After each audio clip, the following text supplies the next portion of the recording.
Hello, guys. Welcome again to another chat. Today we have the presence of the big author, Adrian Tchaikovsky. I'm a huge fan of his work, but for the few people that may not know who you are, can you introduce yourself?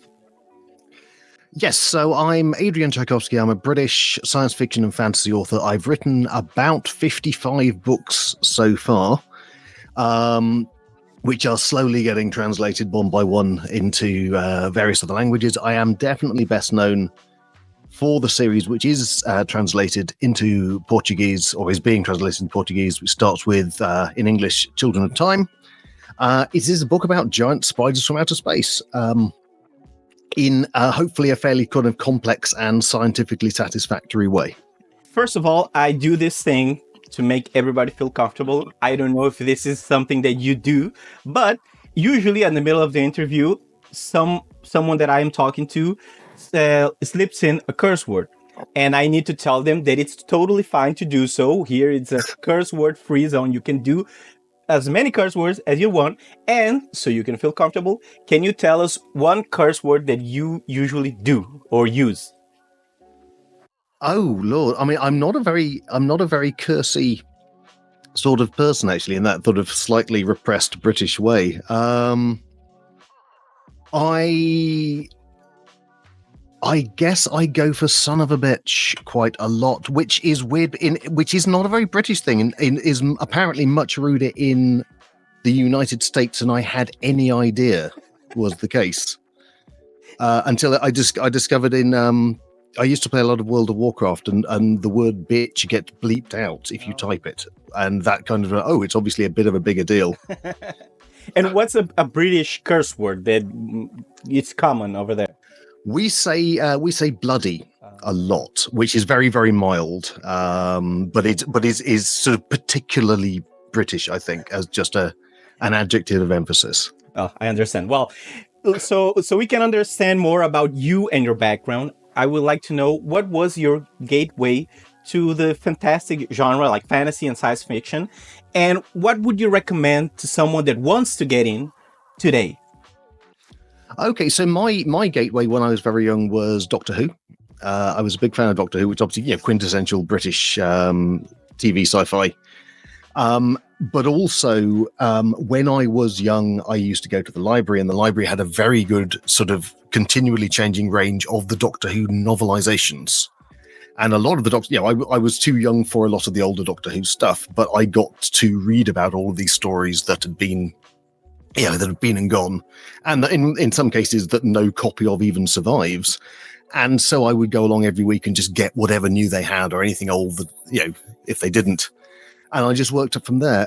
As a gateway, I would say, certainly for readers who are sort of coming up through, say, teenage years or thereabouts, British author Diane Wynne-Jones is an amazing author, both for her younger stuff and for her sort of her books aimed at adults. But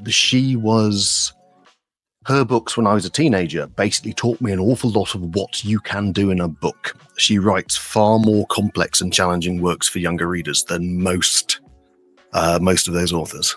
You said something about World of Warcraft, and I had a question that it was supposed to be later, but I'm going to put it now because that's a topic that I'm interested in. I saw a couple of your interviews and to do some research for today, and I heard you say that you played a lot of TTRPGs like Dungeons and Dragons, stuff like that. And I have noticed a pattern that many adults today that work in creative fields used to play a lot of TTRPGs. And well, I don't know if it's any relations, but in your case, does that experience translate to the way you write today and that you creatively create stuff? Absolutely, 100%. If I hadn't been a tabletop role player, I wouldn't be a writer. I was a role player. I was especially a games master in my teens. And that involves you create a lot of worlds and you create a lot of characters for those worlds. And very specifically, you're doing it for the benefit of other people. You're not just doing it for yourself. Then I came across the Dragonlance Chronicles books, which are basically a series of fantasy adventures based on someone's Dungeons and Dragons campaign. And that was just that link of, I could potentially do that. That's kind of like the bridge from where I am to being a writer. And although developing a writing style is definitely like the long and complicated part of the process, all of the skills that you pick up creating worlds and characters and getting ideas for role-playing games transfer very directly over to doing the same thing for a book. And when I write a book, I start with the world. And I build upwards from the world just as if I was creating a role-playing campaign, and it works for me very well. Well, I have a friend who is also a science fiction author, and he actually was the one that translated your books here. His name. Oh, awesome! Yeah, his name is Fabio Fernandes, and I told him that I was going to talk to you, and he asked me to ask you a question. He asked me, "What's your method of writing? If you are a plotter or a pantser?" I don't know which those words mean, but he tried to explain to me, but I'm not a writer, so. Yeah, so there is a big continuum. I mean, it's not a binary thing, but there's definitely a sort of a range of takes across this. I am generally a planner, a planner or a plotter, which means that I will work out a lot of stuff in advance. And as I've gone on, I may be working out a little less in advance as regards actually what will happen beat by beat in the story, and I'm more confident about letting that unfold. And in fact, in the fantasy books I'm writing at the moment, the story I'm letting the characters show me what happens rather than planning it out ahead of time. But I always plan the world, and I always start with the world. And in fact, the characters and the plot arise organically from the world I create, because that world has kind of pressures and stress points. And all I need to think is, right, I can see, having created the world, this is going to be an interesting thing. What is my viewpoint? Who is going to have the most interesting perspective? And that's where the characters come from. So a lot of it is developing directly from that world building. And one of the other, purely as a practical writing tip, if you can do this, and this thing, not every writer works this way, everyone has their own method, but if you can do this, it does mean that hopefully when you get to the end of your first draft, all the little details you have put in about the world are coming from the same point of inspiration and fit together. And so you don't need to go back and rewrite large chunks to fit, which is one reason why I have as many books out as I do. I'll show this clip to Fabio. I know he was going to see the interview, but I'll show him in advance because he was very excited that I was going to talk to you. He's a huge fan as well. Well, please do. Thank him very much for the translation, because I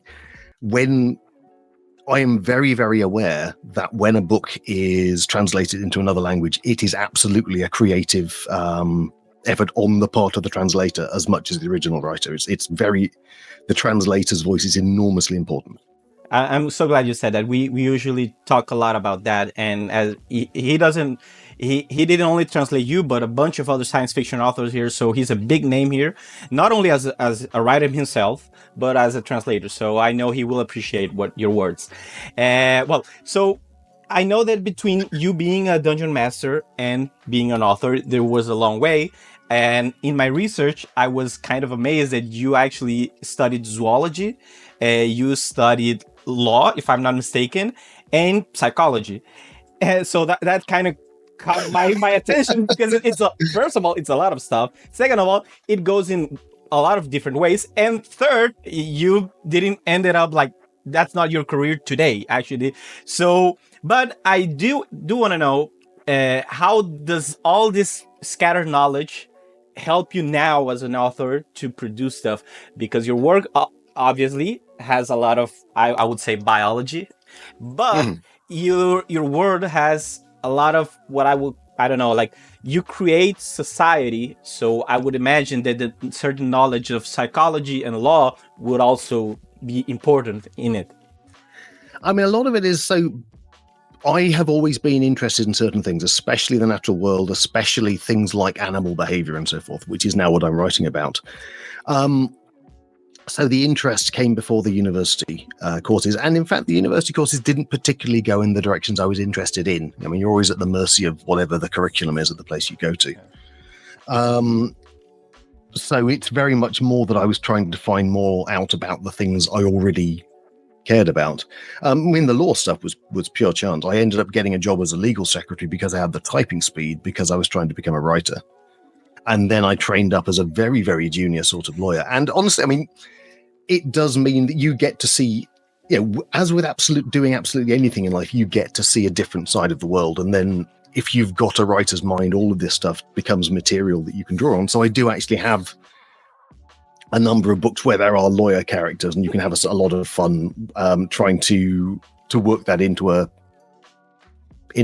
fantasy world or into a science fiction world. And just people will still need lawyers, basically. People will still need that kind of cutting edge of dispute resolution. And there's a series I've got called The Final Architecture. One of the main characters is a lawyer who basically ends up doing knife fighting a lot of the time, because that's where the legal disputes tend to go when you can't solve it any other way. So I think the key thing with me is since that Dragonlance moment when I was about 16, 17, being a writer is the thing I wanted to be. And everything else has kind of been either to pay the bills or a bit of a side venture or just gathering material for that. So I was very, very focused. But I had to remain focused for a long time because it took me about 15 years of not being a writer and getting stuff rejected from publishers before I got anywhere. Speaking of you as an author, you navigate seamlessly between genres. You write fantasy and science fiction very well. What inspires you to change the genre when you're going to go underneath different project? How do you choose, well, this is going to be a science fiction or this is going to be a fantasy work? It tends to come, I mean, in much the same way as the length of the project comes pre-packaged with the idea. And again, I mean, like I was talking about with the planning and the pantsing, it's not a binary. It is a continuum, or indeed almost like a whole landscape of where in that sort of mess of intersecting genres a book will go. But the idea knows basically whether it needs a hard science background or whether it can be completely fantastical, or whether it's going to have a certain amount of science in it, like in the sort of a space opera vein. And there's all sorts of different. There are other axes as well. There's where it's going to go with tone, and there's where it's going to fit as to is it going to be a series? Is it going to be a novella? And all of these things kind of come with the idea. The idea will already know in almost every case. Occasionally, I get it wrong and have to kind of redo it for a longer length or a shorter length, but usually it's all prepackaged. And is there a different approach at the beginning of the process when you know it's going to be a fantasy or it's going to be a science fiction? Yeah, so what it is, I tend to use the idea of the left wall. So if you are writing a hard science fiction book, or if you are writing, say, a book set in a particular historical period, or even if you're writing, so I've written for the Warhammer people a few times. So in that case, if you're writing within a pre-existing universe, that is a left wall to where you can go in your creativity. So if you're writing hard science fiction, right, science basically says this. And if you want to go past that left wall, you've got to have a very good reason, because that is the point of the book. Is it's kind of got to fit with science, and it's got to feel like a plausible scientific exploration as well as the book. So you go in the other direction, you go right, but your left wall is there stopping you going in that direction. And it's the same with any kind of pre-existing setup like that historical detail. You're limited by what is known about that already. And that can actually be quite useful, because it will push you in directions you wouldn't necessarily go if you had that complete freedom of creativity, because we tend to settle into things that we're comfortable in. So having those external limits shaping where the book goes can give you some really interesting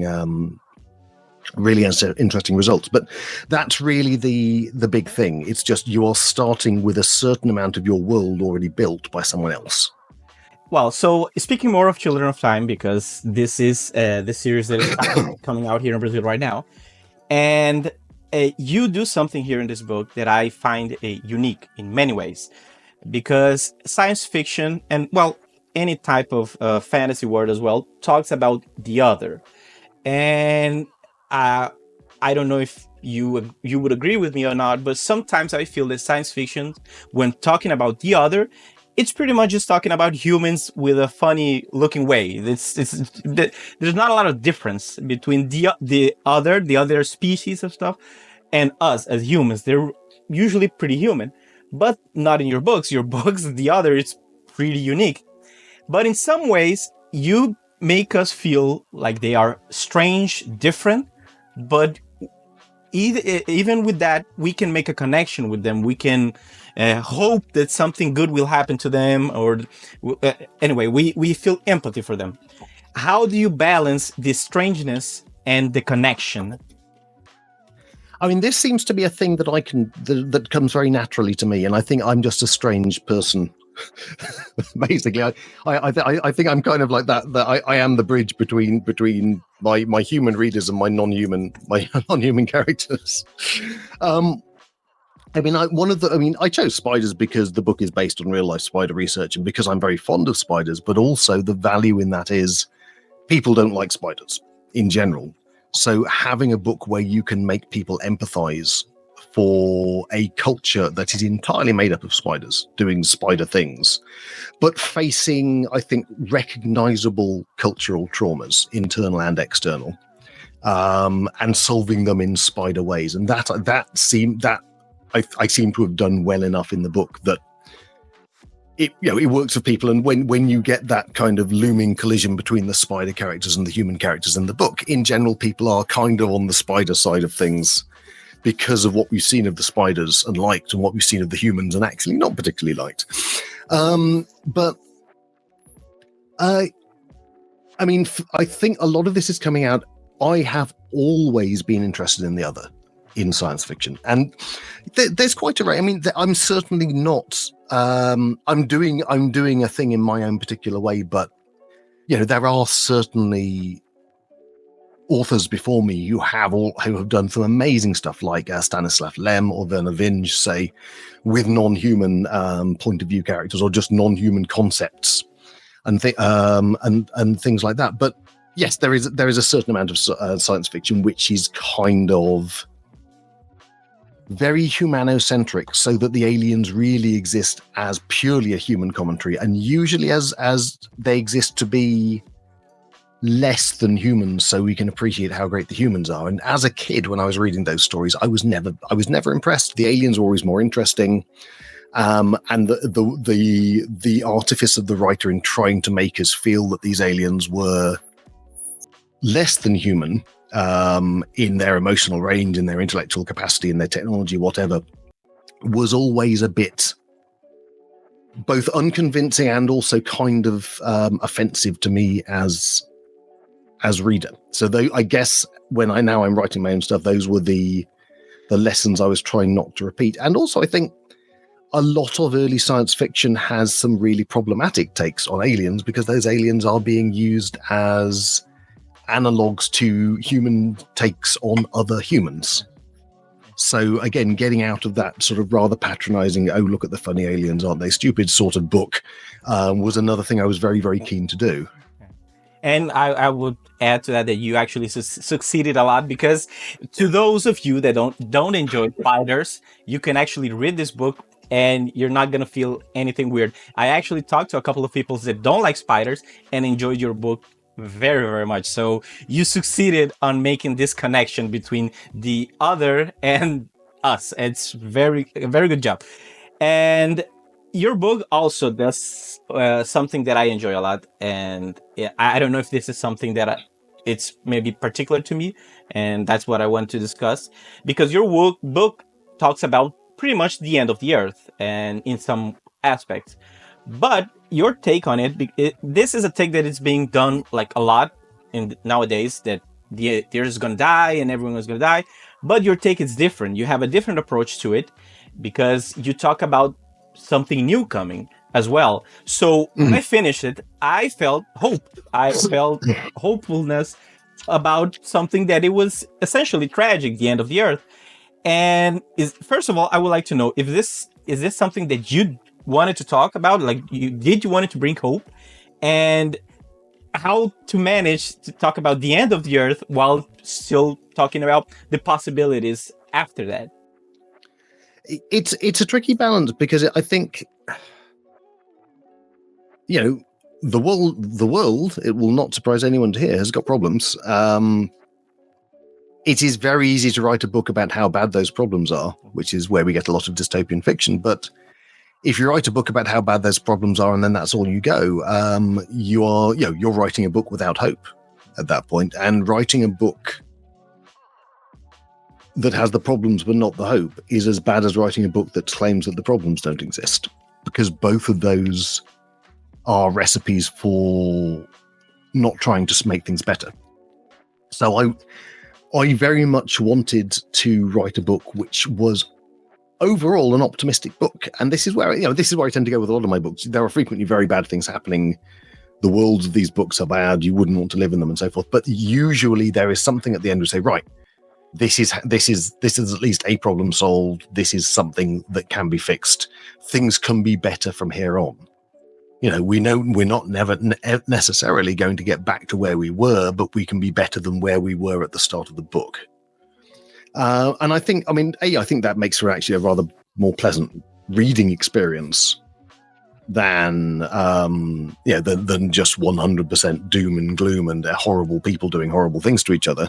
But certainly when you're writing about actual futures and actual things happening to actual people and the planet we live on, it's kind of more useful if you're giving people that sort of trajectory at the end of the book, the idea that you can help fix. And certainly, I think there are worse messages for the end of a book that actually a major thing one can do as a way of helping that future is just having empathy for people or creatures that are not like you. And that's something that I think that this book is pretty excellent at, is that it's not a naive view of hopefulness. It's not like, oh, it's going to be everything okay, you don't need to worry about it. You do need to worry about it. But people doing stuff, they can either be good or bad. No one is like 100% bad, but they're going to make mistakes. They're going to screw stuff up. But there's possibilities as well. And we need to move. And that's kind of what I got from the book. The characters, especially at the beginning, the human characters are complex, and they're not entirely bad or nothing like that. Mm-hmm. And I think that nowadays it's especially important to see this. You can do something about it. And that brings me to my next question, because I see a couple of debates online on the internet, pretty much on the internet, that people have this notion of science as something that it's pretty straightforward, facts, no debate, just facts, and pretty much seem to ignore that the science field, it's built on debate, on different views, on different data, and matching it and getting to different conclusions. And sometimes the same data will lead to people getting different conclusions. So there's a lot of debate, and people don't seem to want to debate that stuff. And I've seen people trying to put science fiction as a representative of this science that it's pretty straightforward, where the role of science fiction, it's only to extrapolate technology. Like, science fiction is when you have a big ship, when you have robots. That's it. If you put a robot in your story, you're doing science fiction. Good job. But this is not your book, because here you have a science extrapolation. You have the future, you have space travel and stuff like that. But you also debate things that deal with ethics, with empathy, with morality, in a pretty meaningful way, and it opens up debate. And I would like to know from you, from your perspective, what's a science fiction done well? What does it do when it's well done? So a lot of people think of science fiction as a literature of predicting the future. And that is, in general, something that science fiction is very bad at. We have occasional hits, but they're more by luck than judgment. What science fiction is extremely good at is commenting on the present. So the problems you see in that futuristic setting in the science fiction book, they are usually today's problems. They are usually a take on them, an extrapolation on them, and a development or even a parody of them. But certainly, if we are writing about a future that is bad, it's the bad future that reflects the bad present. If we are writing about a future that is utopian, like, say, Ian Banks's books, it's so that we can contrast it with the problems of the present. And that's a thing that science fiction does exquisitely well, and fantasy as well, honestly, because people are very resistant to having their minds changed about things.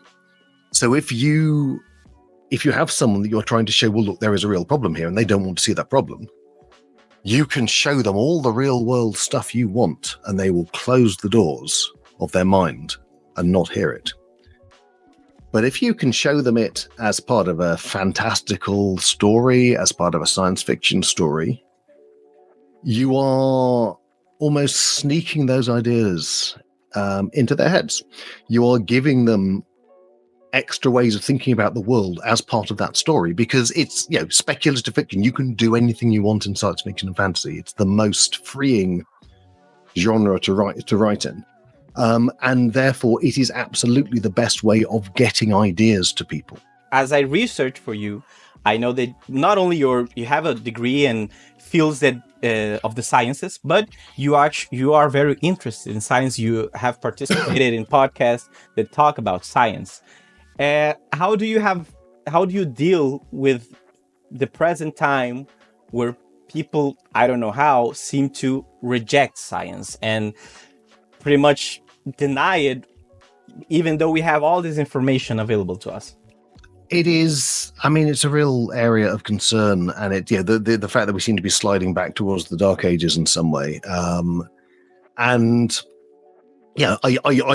deal with it by getting privately extremely angry about these things, because it's one of those it's not as if people are just doing this through some sort of inevitable cultural slump. People are being sort of encouraged into this sort of willful ignorance because it is phenomenally commercially advantageous for a very small group of people. Because you're ignorant, you don't know what people are doing, you don't know what people are doing to you, you don't know who is to blame for the bad things in your life, and you tune into those channels and they will tell you, oh, there are these small group of completely powerless people who are ruining the world. Don't look at us while we take all your stuff. So yeah, I think absolute incandescent fury is probably the only rational response to any of this going on. But obviously, if I just wrote the books like that, they would be a bit of a rant and not very readable. So I have to at least. There is that stuff. It does go on in the books. A lot of you can see it front and center quite early on in Children of Time, for example. But one of the things I think you have to do as a writer is get out of your own ideological viewpoint enough to be able to communicate to other people, because otherwise you end up talking to only a small group of people who already agree with you, and that's kind of useless. Yeah, it doesn't change a lot. And well, I'm first of all, it's always very refreshing to hear people that you admire talking in the same kind of language that you do. Like I get frustrated with the same stuff, so it's very happy for me to see you as a writer that I really enjoy your work, seeing that you feel the same way. And I'm sure that a lot of Brazilian people are going to feel that kind of refreshment, even though it's not going to change a lot, but it gives us strength, I guess. Well, so we can finish this, so we can wrap it up, so you can go deal with your stuff. I tend to do pretty much straightforward questions. You can answer. You don't have to justify anything, but if you feel like you do, you can. First question. Name an author, dead or alive, that you would like to sit and have a coffee with. I would love to have met Gene Wolfe when he was alive. He died a few years back. He's one of my absolute favorite authors, and no one else writes like him. And I would love to somehow discover something about how he wrote and how he did all those amazing things. And I know I would, because he absolutely refused to discuss it with anyone. But, it would have been nice to have a go. If we ever have a chance to talk again, I would like to call Fabio Fernandes. I don't know if you probably don't know this, but two things. Gene Wolfe is going to be published here in Brazil for the first time this year. Oh, fantastic. And Fabio Fernandes, the author that translated you, it's translating Gene Wolfe right now. and he's a huge fan, and he has a bunch of articles, I think, in the Reactor magazine about Gene Wolfe and his pieces. So he's a huge fan as well. I know he's going to be excited to know that you enjoy it. Same question, but a fictional character that you enjoy having coffee with. It's difficult. It's one of those. I mean, not most of my own characters, because I mean, much like you kind of probably never want to visit most science fiction or fantasy worlds because they're just dreadful places. I mean, the characters tend to be the same. But actually, weirdly, there is. Do you know Piranesi? Yes, Susanna Clarke. yes, amazing book. The main character in Piranesi is so insanely relatable, and just genuinely one of the nicest characters in all of fantasy fiction. So it's one of the, I don't think it would be in like an enormously challenging or transformative experience. It would just be rather nice to meet him as a person, and he would be quite sort of chill and sort of transcendental, and you kind of come away feeling like you're a better person just for having met him. That's a good answer. And actually, the publisher that brings your books here is the same one that publishes Piranesi here in Brazil. Oh, excellent. Yeah, Morro Branco. Well, Lord of the Rings or Narnia? I think Lord of the Rings. I get a bit uncomfortable with the whole. I mean, I'm not a religious person, so Narnia is. I mean, I didn't know as a kid that it was a whole allegory thing going on. I absolutely missed that. So, but now I know. I feel a little uncomfortable about the level of stuff going on there. Well, I think I know the answer to this one, but I'm going to ask it anyway. Star Trek or Doctor Who? I mean, I'm a fan of both, but I think probably Doctor Who, just because that was definitely my first fandom ever.